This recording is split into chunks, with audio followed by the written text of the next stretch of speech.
cable market, that is the GBPUSD, where we have an interesting sell position running at this particular point in time after a very volatile 24 hours in this particular market. Now, it has been how many hours now? 24 hours since our last analysis on this asset, and the sell position initiated during yesterday's session holds its ground as the pound sterling navigates a lateral path, preparing for an influx of data from both the United States and the United Kingdom economic calendar. Now, this morning we had a barrage of economic events from the United Kingdom. We had the monthly gross domestic product, that is the GDP, and of course the industrial production for the month of October, and the manufacturing production too as well. And from the data we had this morning, it really shows that the United Kingdom economy is not really doing very well at this point in time.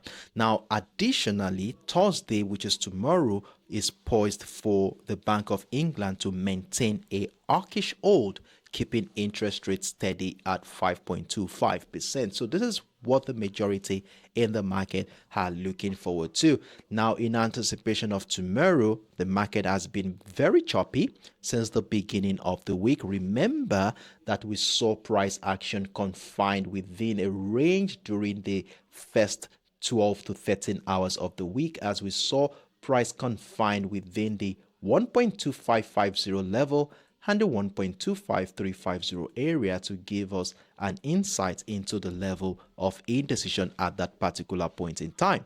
Now, in addition to that range was this ascending trend line we spotted on the higher time frame. Remember, we had this ascending trend line which has been supporting the bullish momentum in the last 4 to 6 weeks in this market, and of course we did agree that as long as price action remain above the ascending trend line, we shall feel comfortable in our buy position. Now, with the fact that price action was sitting above the ascending trend line, we positioned ourselves above the resistant line of that range at the 1.25580 level to capitalize on the uptrend. And in fact, price did move to the upside multiple times. We saw the first one here moved about 40 pips thereabouts. The second one moved about 40 pips.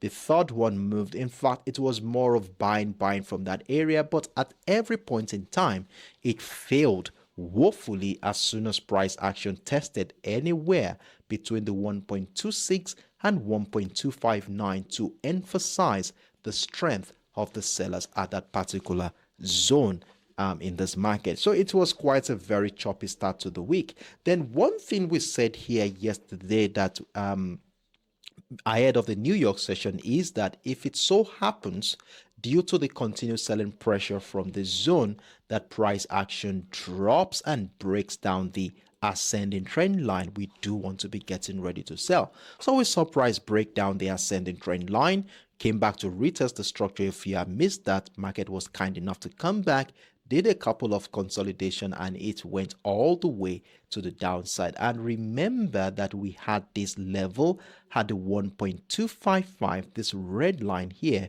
that we set a breakdown retest, which also shares a confluence with the ascending trend line, will be giving us the privilege of joining a bearish move. And if you are taking advantage of that opportunity, well done to you, as you will currently be having two sell positions running right now. The first one is running with about 35 pips in profit, while the second one, triggered at the breakdown of the 1.25350, is running with about 20 pips. So we have a total of 50 pips running at this point in time. Now, I will be encouraging us all to move our stop losses right to the first entry in the meantime, as this bearish momentum is not yet a confirmation that price may likely continue to the downside, and I will be showing you why this is so from a technical perspective on the higher time frame. Now, with a well secured position at this juncture, let's move right into the higher time frame to see what will be guiding our decisions for today. Now, on the 4 hours time frame, we will be having an holistic perspective into what is going on here. And remember, especially for those who are part of our earlier sessions, we did emphasize that the 4 hours time frame is looking very bullish after taking into consideration the nature of price action since the second week of the month of October. And in fact, we did connect the series of higher lows here, giving us a couple of ascending trend line, but this one right here is going to be the one we have been using for this week. Then we have the major one sitting right below here, which price action is yet to get to. Now, if we zoom into what has been going on since the beginning of this week, in fact, since last week, Friday, you will see that as soon as price gets into the trend line, we begin to notice buy pressure resume around that area with the hopes that price action wants to continue the uptrend. However, the strong volatility happened here yesterday resulted in the breakdown of that ascending trend line with an engulfing bearish candle, breaking down that structure for the first time in the last 4 weeks. Now, the question here is, will this be a bearish momentum? Is this the beginning of a bearish momentum? Well, I can't conclude that at this point, as I will need price action to break down the major ascending trend line before I can really feel comfortable that we are truly going south. Now, in addition to this trend line is this key level we identified at the 1.25, a level which had played a major role in determining the direction of price action in the last 5 to 6 weeks. Now, price action is gradually approaching that level. Now, we do want to be seeing how the market is going to be reacting to this level. And one interesting thing about this level is how it shares a confluence beautifully with the ascending trend line we spotted earlier.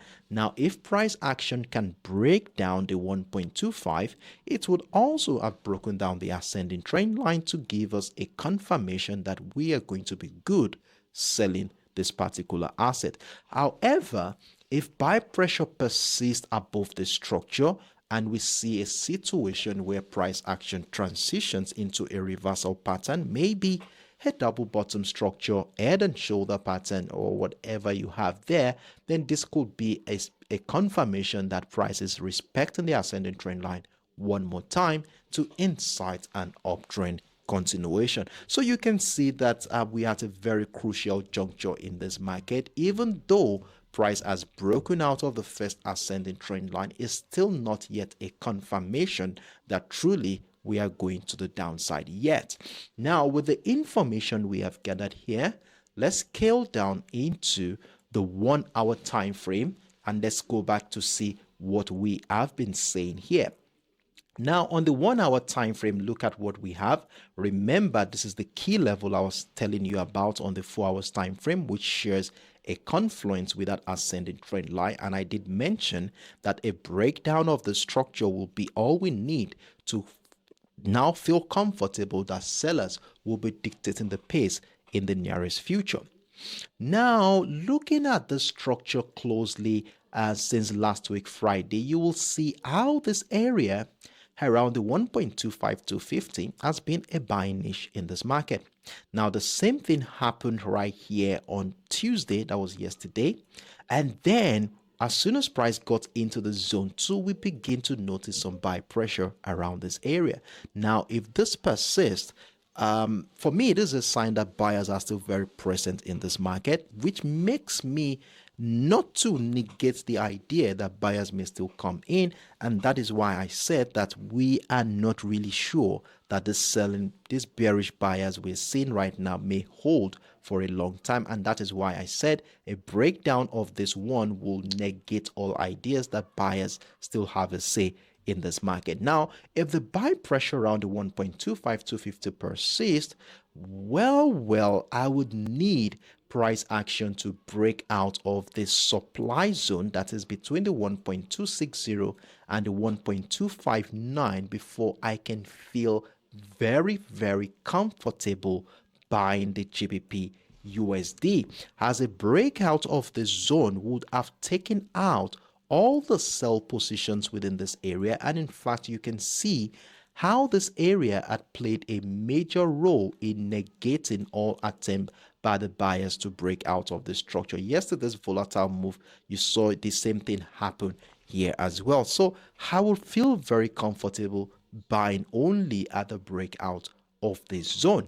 However, it is important to note that we could probably buy even before the breakout of that zone happens, and that will only happen when we can find something like a series of higher highs and higher lows, maybe on our lower time frame, price breaking back above the ascending trend line. At this point, we are going to be within buyer's territory, and then maybe we can be part of an uptrend move even before the breakout of that structure happens. So this is my simple view on the GBP USD for today. If you have any questions, feel free to let me know in the comment section. And I want to emphasize that as we tread through these market dynamics, the broken trend line and the key level at the 1.25 area remains a pivotal reference point guiding our trading decisions in the current